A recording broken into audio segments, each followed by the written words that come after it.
नमस्कार दोस्तों, जय श्री हरि विष्णु, जय स्वामी नारायण, जय योगेश्वर, जय श्री कृष्ण, जय श्री राम, जय वैकुंठ धाम। दोस्तों, वैकुंठ की पिछली प्रस्तुति को आप लोगों ने बहुत ही ज्यादा पसंद किया है। आपके आग्रह पर हम वैकुंठ का यह दूसरा भाग उपलब्ध करवा रहे हैं। इस प्रस्तुति में हम वैकुंठ के बारे में विस्तृत जानकारी प्राप्त करेंगे। कई बार हमें ख्याल आता है कि मोक्ष प्राप्त कराने वाला वैकुंठ कैसा होगा। क्या वहां शरीर के साथ पहुंचा जा सकता है या फिर हमारी आत्मा ही वहां जा सकती है?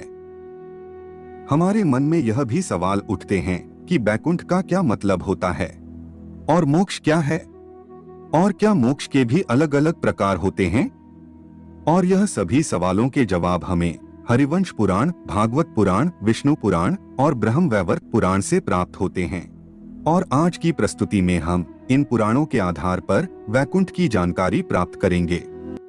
प्रधान पुरुष अव्यक्त कलानाम परमम हि यात पश्यन्ति सूर्यम शुद्धम तड विशो परमम पदम।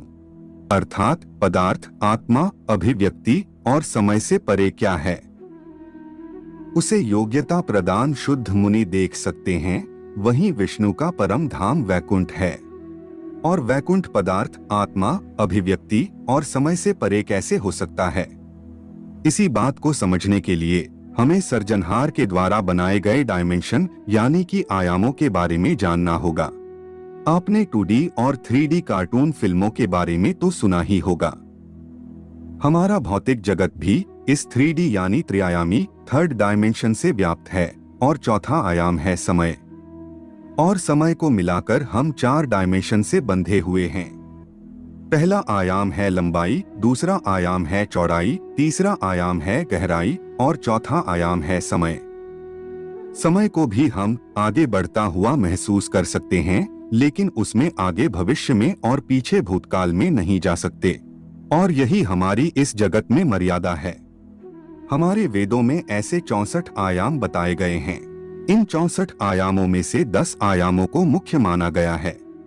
हिंदू शास्त्रों के अनुसार भूलोक, भुवरलोक और स्वर्गलोक हमारी 4 आयामी सृष्टि में ही बसे हुए हैं। 5वें आयाम को ब्रह्मा आयाम कहा गया है। इसी आयाम में ब्रह्मा निवास करते हैं। यहाँ का समय अलग है। हिंदू धर्म में काल अर्थात समय की धारणा बहुत ही वैज्ञानिक है।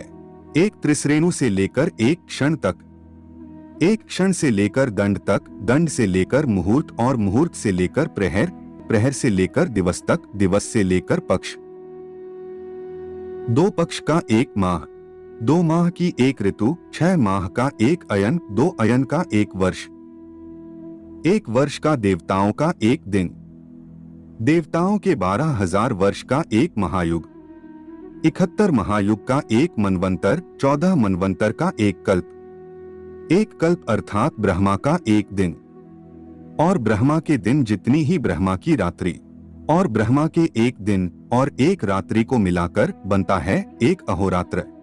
इसी तरह महाविष्णु और शिव के समय की कल्पना करना भी मुश्किल है। इसके बाद आगे 6ठे आयाम में महाविष्णु निवास करते हैं। महाविष्णु के भी 3 भाग हैं, कारणोदकशायी विष्णु, गर्भोदकशायी विष्णु और क्षीरोदकशायी विष्णु। इसमें कारणोदकशायी अर्थात महाविष्णु तत्वादि का निर्माण करते हैं, जिससे इन 5 आयामों का निर्माण होता है। इसे ही महत कहा जाता है और जिनके उदर में समस्त ब्रह्मांड हैं। दूसरे गर्भोदकशायी विष्णु से ही ब्रह्मा का जन्म होता है, जो प्रत्येक ब्रह्मांड में प्रवेश करके उसमें जीवन प्रदान करते हैं, तथा जिनके नाभि कमल से ब्रह्मा उत्पन्न हुए। उसके बाद तीसरे हैं क्षीरोदकशायी विष्णु, जो हमारी सृष्टि के हर तत्व और परमाणु में व्याप्त हैं, जो परमात्मा रूप में प्रत्येक जीव के हृदय तथा सृष्टि के प्रत्येक अणु में उपस्थित होकर सृष्टि का पालन करते हैं। इसके बाद नंबर आता है 7वें आयाम का, जिसे सत्य आयाम या ब्रह्मा ज्योति कहते हैं। जैसे सूर्य की ज्योति होती है, इसी आयाम में समाया है वह तत्व ज्ञान, जिसकी मदद से मनुष्य देवताओं की श्रेणी में चला जाता है। इसके बाद है 8वां आयाम, जिसे कैलाश कहा जाता है। इस आयाम में भगवान शिव का भौतिक रूप शंकर के रूप में विराजमान है उनका कार्य ही इन 7 आयामों का संतुलन बनाए रखना है। इसीलिए सिद्धयोगी भगवान शिव की आराधना करते हैं, क्योंकि हर योगी वहां जाना चाहता है। उसके बाद है 9वां आयाम, जिसे पुराणों में वैकुंठ कहा गया है। इसी आयाम में नारायण निवास करते हैं, जो हर आयाम को चलायमान रखते हैं। मोक्ष को प्राप्त करने का मतलब है इसी आयाम में समा जाना। हर आयाम इसी से बना है। यही आयाम सभी आयामों का निर्माण करता है।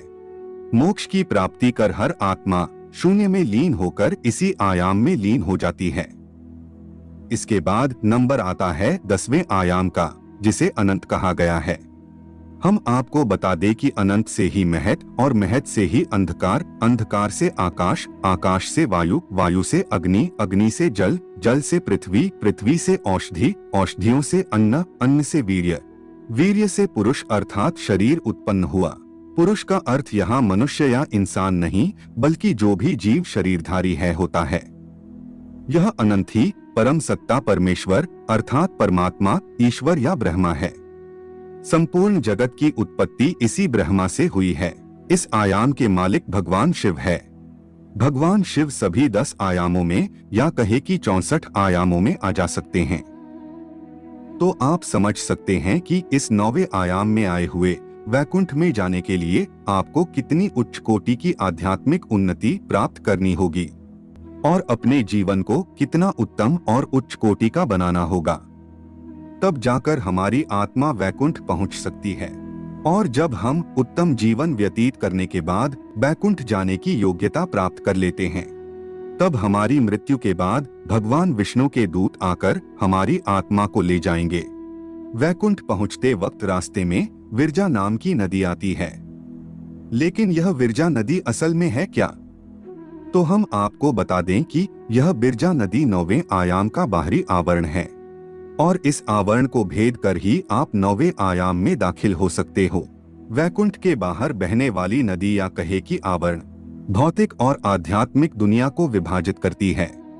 इसमें डुबकी लगाने के बाद आत्मा भूख, दर्द, क्रोध और अन्य भौतिकवादी इच्छाओं से मुक्त हो जाएगी और फिर आत्मा आगे बढ़ती है और भगवान विष्णु के वैकुंठ में पहुंच जाती है। तो दोस्तों, आपको हमारी यह जानकारी पसंद